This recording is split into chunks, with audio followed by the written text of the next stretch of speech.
আসসালামু আলাইকুম এভরিওয়ান। আমরা সকলেই জানি যে ৩০ ডিসেম্বর পূর্ব নির্ধারিত বিপিএল এর ম্যাচগুলো গতকাল অনুষ্ঠিত হয়নি। সেগুলোকে প্রথমত ৩১ ডিসেম্বর সরিয়ে নেওয়ার কথা থাকলেও পরবর্তীতে সেটা পরিবর্তন হয়ে গতকাল সন্ধ্যায় সেটা ১ জানুয়ারি যাওয়ার কথা শোনা যায়। পরবর্তীতে ১ জানুয়ারি নয় সেটাকে ৪ জানুয়ারিতে স্থানান্তর করা হয়। ৪ জানুয়ারিতে সিলেট ইন্টারন্যাশনাল ক্রিকেট স্টেডিয়ামে ২ টা ম্যাচ অনুষ্ঠিত হবে। তবে ৪ জানুয়ারিতে সিলেটে ম্যাচ অনুষ্ঠিত হওয়ার কথা থাকলেও চট্টগ্রাম পর্ব নিয়ে কিন্তু অনিশ্চয়তা দেখা দিয়েছিল। মূলত ২ জানুয়ারি পূর্ব নির্ধারিত সূচি অনুযায়ী ২ জানুয়ারি সিলেট পর্ব শেষ হয়ে যাওয়ার কথা। তারপর ৩ জানুয়ারি সবগুলো দল চট্টগ্রামে যাওয়ার কথা। তারপর ৪ জানুয়ারি অনুশীলন করে ৫ জানুয়ারি থেকে চট্টগ্রাম পর্ব শুরু হওয়ার কথা ছিল। কিন্তু যেহেতু গতকালকের ২ টি ম্যাচ স্থগিত হয়ে সেগুলোকে ৪ জানুয়ারিতে সরিয়ে নেওয়ার পরিকল্পনা করা হচ্ছে, সেক্ষেত্রে দলগুলোকে ৪ জানুয়ারির পর ৫ জানুয়ারি যেতে হবে চট্টগ্রামে। তারপর সেই ৫ জানুয়ারির যে পূর্ব নির্ধারিত সূচি সেটা কিন্তু বহাল থাকবে না। সেটাতে পরিবর্তন আসতে পারে। এটা নিয়ে আমি গতকাল রাতে একটা ভিডিও দিয়েছিলাম। তবে এখন নতুন করে আপডেট আসছে যে চট্টগ্রাম পর্ব নিয়ে ধোঁয়াশা রয়েছে যে চট্টগ্রামে বিপিএল একদমই না হওয়ার শঙ্কা রয়েছে। মূলত বিপিএল যারা ব্রডকাস্ট করছে, ব্রডকাস্ট প্রতিষ্ঠান তারা চাচ্ছে যে সিলেটে বিপিএল এর অর্ধেক অংশ শেষ করে তারপর বাকি অংশ তারা ঢাকাতে মিরপুরে গিয়ে করার জন্য। তাদের সিলেটের পরিবেশ ভালো লেগেছে বা সিলেটের এনভায়রনমেন্টে তাদের টিভি প্রোডাকশন করতে তাদের সুবিধা হচ্ছে এরকম একটা কিছু। এখন কথা হচ্ছে এই যদি বিষয়টা যদি শেষ পর্যন্ত বিসিবি সিদ্ধান্ত নেয়, আজকে বিসিবির একটা বোর্ড মিটিং রয়েছে। সেই বোর্ড মিটিং এ মূলত ব্রডকাস্টারদের সেই আর্জি কে সেখানে বিবেচনা করা হবে যে সিলেটে বিপিএল এর অর্ধেক অংশ করে বাকি অংশ ঢাকাতে মিরপুরে নেওয়া হবে কিনা সেটা নিয়ে চূড়ান্ত সিদ্ধান্ত আসবে। যদি এরকমটা হয় যে চট্টগ্রামে বিপিএলটাকে না নিয়ে তারা চট্টগ্রামের যেই ৫ থেকে ১২ জানুয়ারি যে ম্যাচগুলো অনুষ্ঠিত হওয়ার কথা ছিল তার অর্ধেক তারা সিলেটে করবে, বাকি অর্ধেকটা তারা ঢাকা পর্বের সাথে অ্যাটাচ করবে, তাহলে সেটা হতে যাচ্ছে খুব বাজে একটা সিদ্ধান্ত। শুধু এই কারণে নয় যে চট্টগ্রামের দর্শকরা বিপিএল দেখা থেকে বঞ্চিত থাকবে বা নোয়াখালীর দর্শকরা চট্টগ্রামে গিয়ে বিপিএল খেলা দেখতে বঞ্চিত হবে, বিষয়টা শুধুমাত্র এরকম না।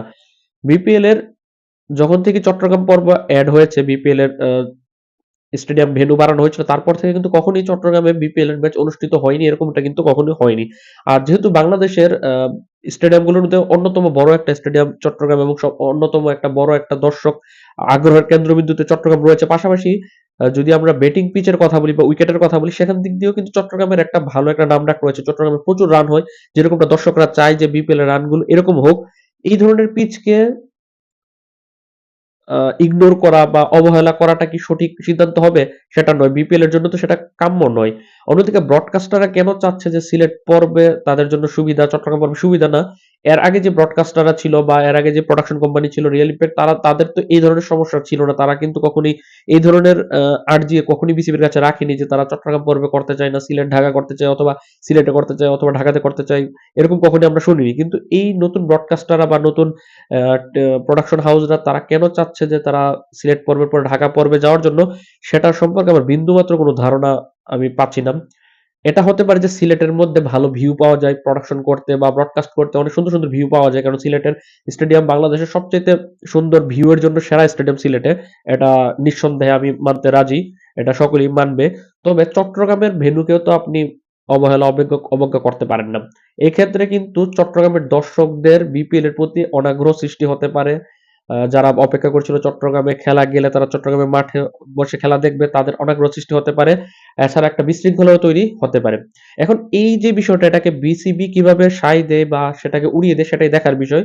এখন পর্যন্ত গুঞ্জনই যে এটা সরে যেতে পারে চট্টগ্রাম থেকে সম্পূর্ণটা সিলেট এবং ঢাকাতে ডিভাইড হয়ে যেতে পারে। তবে যদি এরকমটা হয় সেক্ষেত্রে কি সমস্যা হতে পারে, বিশৃঙ্খলা সৃষ্টি হতে পারে, দর্শকদের অনাগ্রহ তৈরি হতে পারে সেটা তো বললামই। এর পাশাপাশি বিপিএল একটা ন্যক্কারজনক পরিস্থিতিতে কিন্তু তারা চলে যাবে। এখন ব্রডকাস্টাররা তো এটা জেনে তারা ব্রডকাস্ট করছিল যে বিপিএল ৩ টা ভাগে বিভক্ত হয়ে হবে। সিলেট পর্ব, চট্টগ্রাম পর্ব, ঢাকা পর্ব। এখন চলমান বিপিএল যেটা অনুষ্ঠিত হচ্ছে এর মাঝখানে তারা যদি এই ধরনের আবদার রাখে, সেটাকে বিসিবি এর কি গুরুত্ব দেওয়া কি উচিত কি নয় সেটা কিন্তু অনেক বড় একটা প্রশ্ন। আমি ব্যক্তিগতভাবে মনে করি যে ব্রডকাস্টাররা বা টিভি প্রোডাকশন যারা করছে তাদের এই ধরনের আবদার রাখার কোনো অধিকারই নেই। এই ধরনের সিদ্ধান্ত মূলত বিসিবির নেওয়া উচিত যে কোথায় ম্যাচ হবে। চট্টগ্রামে, ঢাকা, রাজশাহী বা সিলেট যেখানেই ম্যাচ হোক, এটা বিসিবির নিতান্ত সিদ্ধান্ত। তারপর বিসিবি প্রোডাকশন, টিভি প্রোডাকশন বা তাদের সাথে কথা বলবে যে আমাদের এই ভেন্যুগুলোতে আমরা ম্যাচ আয়োজন করব। আপনারা সঙ্গে থাকবেন কিনা। এই সকল কিছু জেনেই তো তারা বিপিএল এর প্রোডাকশন করতে এসেছে টিভিটি বা ব্রডকাস্টার চ্যানেলগুলো সবগুলো বা ব্রডকাস্টার প্রতিষ্ঠানগুলো। এখন তারা এই ধরনের আবদার রাখার মানে সাহস বলবো না, এই ধরনের আবদার রাখার তারা যৌক্তিকতা কোথায় থেকে পেল সেটা আমার আসলে বোধগম্য হচ্ছে না। এখন পর্যন্ত যে পরিবর্তন হয়ে গেছে বা হয়ে যাবে কনফার্ম এটা বিষয়টা এরকম না, তবে হয়ে যাওয়ার জোর সম্ভাবনা রয়েছে। বিসিবির আজকের বোর্ড মিটিংয়ে মূলত সিদ্ধান্তটা আসবে যে বিপিএল কি চট্টগ্রাম পর্ব থেকে সম্পূর্ণ সরে গিয়ে সিলেটে এবং ঢাকাতে হবে কিনা। যদি চট্টগ্রাম থেকে সম্পূর্ণ সরে যায় সেক্ষেত্রে আমরা সকলেই জানি যে সিলেট পর্ব 2 জানুয়ারি পর্যন্ত অনুষ্ঠিত হওয়ার কথা, স্থগিত 2টা ম্যাচকে অ্যাড করলে 4 জানুয়ারি পর্যন্ত অনুষ্ঠিত হওয়ার কথা। তবে যদি চট্টগ্রাম পর্ব যদি না হয় সেক্ষেত্রে চট্টগ্রাম পর্বের শুরুর দিকের ম্যাচগুলো সিলেটে আসতে পারে এবং চট্টগ্রাম পর্বের শেষ দিকের ম্যাচগুলো ঢাকাতে চলে যেতে পারে, সেক্ষেত্রে বঞ্চিত হতে পারে চট্টগ্রাম। তবে আমি ব্যক্তিগতভাবে এই বিষয়টাকে সম্পূর্ণ প্রতিবাদ জানাচ্ছি। সিলেট, চট্টগ্রাম, ঢাকা 3টা জায়গাতেই ম্যাচ অনুষ্ঠিত হওয়ার দরকার রয়েছে। এই বছর রাজশাহী বরিশাল অ্যাড হওয়ার কথা ছিল, সেটা হয়নি। সেটাকে আমরা রেসপেক্ট করলাম। ভবিষ্যতের জন্য আমরা অপেক্ষা করছি। প্রতি বছরে আমরা অপেক্ষা করি রাজশাহী বরিশাল বাড়বে কিন্তু বাড়ে না। আমরা অপেক্ষা করছি, সেটাকে আমরা সম্মান জানিয়েছি।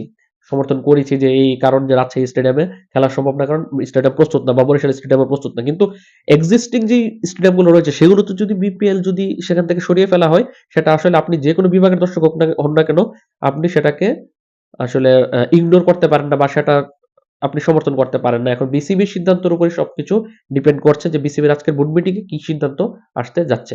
আপনার মতামত কি? যদি এই যে ব্রডকাস্টাররা চাচ্ছে যে চট্টগ্রামের পরিবর্তে তারা সিলেটে এবং ঢাকাতে করতে চায় বাকি অংশগুলো, সেগুলো থেকে আপনি একমত কিনা সেটা অবশ্যই কমেন্টে জানাবেন। আল্লাহ হাফেজ।